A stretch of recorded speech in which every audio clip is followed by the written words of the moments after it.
جو ہم نے مسئلے کے اوپر گفتگو کرنی ہے وہ ہے سفر المظفر کا مہینہ۔ آپ جانتے ہیں یہ ماہ مقدس چل رہا ہے۔ اب لوگوں میں جو بات مشہور ہے وہ یہ ہے کہ اس مہینے کے اندر شادی بھی نہیں کرنی چاہیے۔ کیوں؟ کیونکہ جو شادی اس مہینے میں ہوتی ہے وہ کامیاب نہیں ہوتی، وہ مکمل نہیں ہوتی، طلاقیں ہو جاتی ہیں یا جھگڑا اور فساد چلتا رہتا ہے۔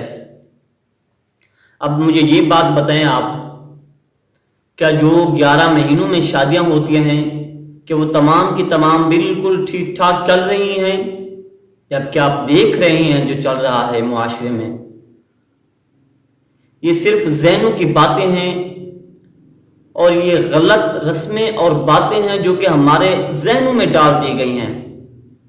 شریعت سے اس کا تو کوئی تعلق بالکل نہیں ہے۔ اللہ تبارک و تعالی نے فرمایا ان عدت الشہور عند اللہ 12 شہرا فی کتاب اللہ یوم خلق السماوات والارض منها 4 حرم۔ اللہ تبارک و تعالی نے فرمایا کہ 12 مہینے جو ہیں، یہ 12 کی تعداد جب سے زمین اور آسمان کی تخلیق کی گئی ہے اس وقت سے یہ چل رہے ہیں۔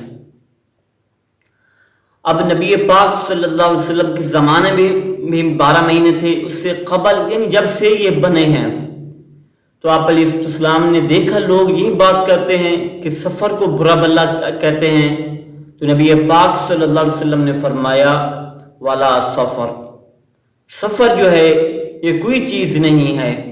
یہ کہنا کہ اس میں آفات و بلیات نازل ہوتی ہیں، اس میں سفر نہیں کرنا چاہیے اور شادی نہیں کرنی چاہیے، کہیں جانا نہیں چاہیے، بالکل آپ نے فرمایا غلط ہے۔ ولا سفر کی کوئی اس طرح کی بات ہی نہیں ہے، بلکہ قل لن یصیبنا الا ما کتب اللہ لنا، جو اللہ نے لکھ دیا ہے وہ آپ کو پہنچ کر ہی رہے گا۔ کل من عند اللہ، تمام کا تمام یہ اللہ کی جانب سے ہوتا ہے۔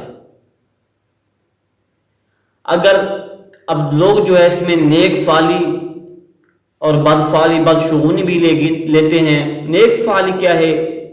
صبح صبح بندہ کام کے لیے کسی بھی مسئلے کے لیے گھر سے روانہ ہوتا ہے، آگے جو اس کو شخص مل رہا ہے بندہ اس کو فالو اور پسند کرتا ہے، اس کی چاہت دل میں موجود ہے، والد ہیں، استاد ہیں، کوئی رشتہ دار ہیں، کوئی جاننے والے ہیں، تو بندہ چاہتا ہے اور یہ کہتا ہے کہ آج میرا معاملہ حل ہو جائے گا، مسئلہ حل ہو جائے گا، کیونکہ سب سے پہلی ملاقات ان سے ہوئی ہے۔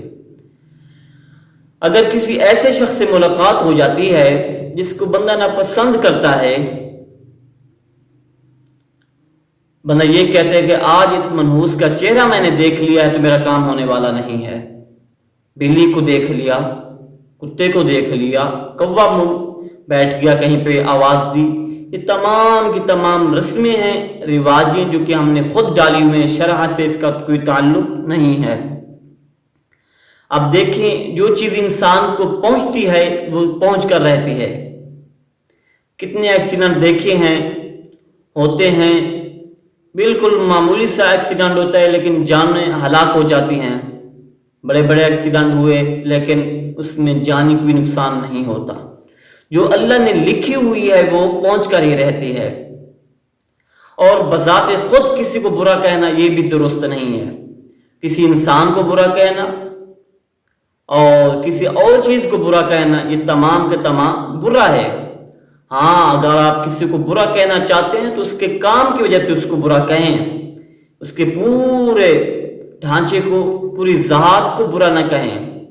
اس مہینے کو اگر آپ برا کہیں گے، ان کا خالق اور مالک اللہ کے ساتھ ہے، تو پھر سمجھ جائیں پھر آپ کتنا بڑے مجرم بن جائیں گے، کیونکہ تخلیق ان مہینوں کی اللہ کی ذات نے فرمائی ہے۔ اور لوگ یہ کہتے ہیں کہ اس مہینے میں نبی پاک صلی اللہ علیہ وسلم کی ذات بیماری میں مبتلا رہی، تو اس وجہ سے یہ مصائب اور آفات والا مہینہ، یہ بھی کہنا درست نہیں ہے، وہ تو اللہ کی طرف سے تھے۔ تو آگے والا جو مہینہ ہے اس میں نبی پاک صلی اللہ علیہ وسلم کا وصال ہوا ہے، آپ نے دنیا کو چھوڑا ہے، تو پھر کیا کہیں گے آپ کے نبی پاک صلی اللہ علیہ وسلم کے وصال کی وجہ سے وہ مہینہ برا ہو جائے گا؟ ایسا کچھ بھی نہیں ہے، بلکہ یہ تمام کے تمام مہینے زمانہ میرے اللہ کا ہے۔ اگر کوئی مہینوں کو برا کہے گا، حقیقتاً وہ اللہ کو نعوذ باللہ برا کہہ رہا ہے، کیونکہ مالک وہی ہے۔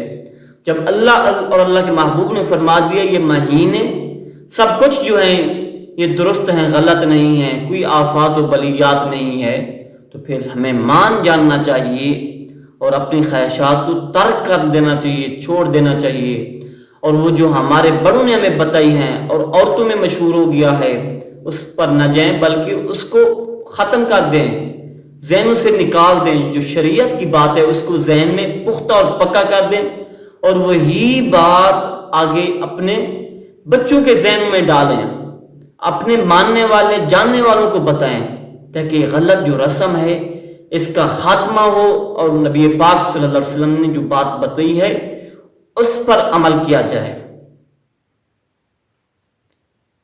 اب یہ سنیں، عمل کریں اور دوسروں تک یہ بات پہنچائیں۔ السلام علیکم ورحمۃ اللہ وبرکاتہ۔